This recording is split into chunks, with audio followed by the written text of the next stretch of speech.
Okay guys, ഇന്ന് നമ്മൾ ഉണ്ടാക്കാൻ പോകുന്നത് ലിവർ റോസ്റ്റാണ്. ചിക്കൻ ലിവർ റോസ്റ്റ് ചെയ്യണം നമ്മളിന്ന്. അപ്പോൾ ആദ്യമേ ലിവർ നല്ല കഴുകി കുട്ടപ്പനാക്കിക്കൊണ്ടിരിക്കുകയാണ് കേട്ടോ. അപ്പോൾ ഇവിടെ ചിക്കൻ്റെ ലിവർ മാത്രമായിട്ട് വാങ്ങിക്കാൻ കിട്ടും. അപ്പം ഞാൻ അങ്ങനെ ലിവർ മാത്രമായിട്ട് വാങ്ങിച്ചിട്ട് അതിന് നല്ല ക്ലീൻ ചെയ്യണം. അപ്പോൾ അതിൽ ബ്ലഡിൻ്റെ അംശവും അരക്കുമൊക്കെ ഉണ്ട്. അപ്പോൾ അത് നമ്മൾ നന്നായി ക്ലീൻ ചെയ്യണം. അപ്പം ഞാൻ 2-3 വെള്ളത്തിൽ ക്ലീൻ ചെയ്ത ശേഷം ഉപ്പിട്ടിട്ട് അതിലും കൂടി ഇട്ട് ക്ലീൻ ചെയ്തെടുക്കുക ചെയ്യുക. അടുത്തതായി നമുക്ക് വേണ്ടത് കുറച്ച് ഇഞ്ചി, വെളുത്തുള്ളി, പച്ചമുളക്. ഇതൊക്കെ നമ്മൾ മിക്സിയിലെ ജാറിലിട്ടിട്ട് നമ്മളൊന്ന് ചതച്ചെടുക്കുക ചെയ്യുന്നത്. പിന്നെ നമ്മൾ ചട്ടി വെച്ചിട്ടുണ്ട്. ചട്ടി ചൂടായതിനു ശേഷം നമ്മൾ എണ്ണ ഒഴിച്ചു കൊടുക്കുകയാണ്. ചൂടായ എണ്ണയിലേക്ക് നമുക്ക് കടുകും വറ്റൽമുളകും ഇടാം. ഇത് നമ്മളോട് ചതച്ച് വെച്ച വെളുത്തുള്ളി, ഇഞ്ചി, പച്ചമുളക് പേസ്റ്റാണ്.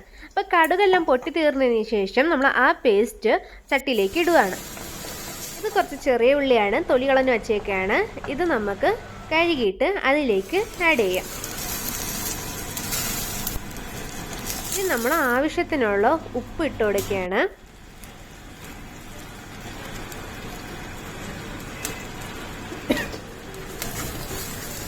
ഇത് നന്നായി ഒന്ന് ഇളക്കി നമുക്ക് ആ ചെറിയ ഉള്ളി ഒന്ന് വാടുന്ന വരെ ജസ്റ്റ് ഒന്ന് ഇളക്കാം. അടുത്തതായിട്ട് നമ്മുടെ മെയിൻ സാധനമാണ് ചിക്കൻ്റെ ലിവറാണ് നമ്മൾ ഇനി ആഡ് ചെയ്യാൻ പോകുന്നത്. അപ്പോൾ കഴുകി വൃത്തിയാക്കിയ ചിക്കൻ്റെ ലിവർ നമ്മൾ ആ ചട്ടിയിലേക്ക് ആഡ് ചെയ്യാണ്.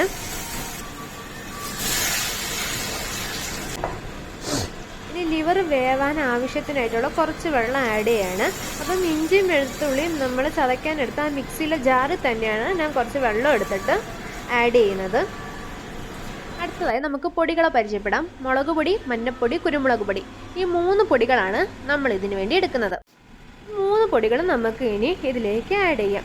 ലിവറിൻ്റെ ടേസ്റ്റ് എപ്പോഴും എടുത്തു വെക്കുന്നത് കുരുമുളക് പൊടിയിലായിരിക്കും. അപ്പം മുളക് പൊടിയിലേക്കാട്ടിയും കുരുമുളക് പൊടിയുടെ എരിവ് അതി കാണുന്നതാണ് ടേസ്റ്റ് കൂടുതൽ. എല്ലാം ജസ്റ്റ് ഒന്ന് മിക്സ് ചെയ്തതിനു ശേഷം നമുക്ക് കുറച്ച് നേരം ഇത് വേവിക്കാം. ലിവറിന് നല്ല വേവ് ആവശ്യമുണ്ട്. അതുകൊണ്ട് തന്നെ ആവശ്യത്തിനുള്ള വെള്ളം ചേർത്ത് നമുക്ക് ലിവറിനെ വേവിച്ചെടുക്കാം. നമ്മുടെ ഇഷ്ടം പോലെ തന്നെ അതിനെ കുറച്ച് ഗ്രേവിയോടെ ആക്കാം, അല്ലെങ്കിൽ നമുക്ക് റോസ്റ്റ് ആക്കി എടുക്കാം.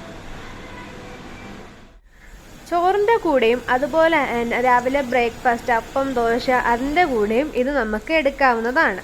അപ്പം ഞാൻ ഇവിടെ നല്ല റോസ്റ്റ് ആക്കി എടുത്തേക്കാണ്.